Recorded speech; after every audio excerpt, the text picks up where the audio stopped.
Era il 1924 quando si cominciò a costruire fuori dal centro cittadino il nuovo ospedale civile di Udine. La posa della prima pietra avvenne alla presenza del re Vittorio Emanuele III il 5 ottobre.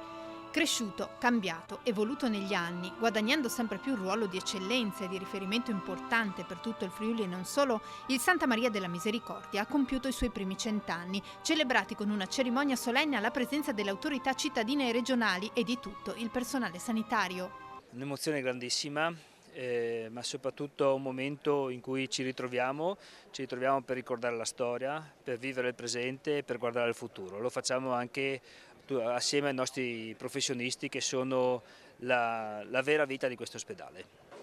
L'emozione e il peso della responsabilità rispetto al testimone che viene dato a queste generazioni, tutti coloro che hanno consentito di arrivare a questo risultato.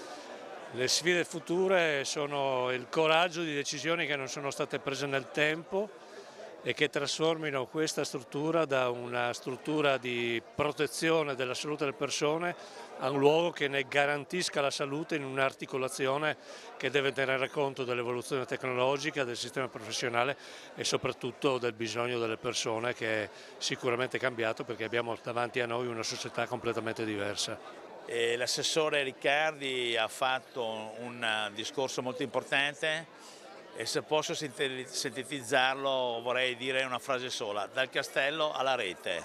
Abbiamo bisogno di una collaborazione forte con gli attori professionali, con le associazioni, col volontariato, con le reti esterne, e quindi è una visione secondo me estremamente avanzata e foriera di risultati.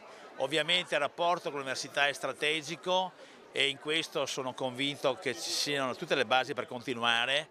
Ovviamente la città è orgogliosa di avere un grande ospedale e una grande università.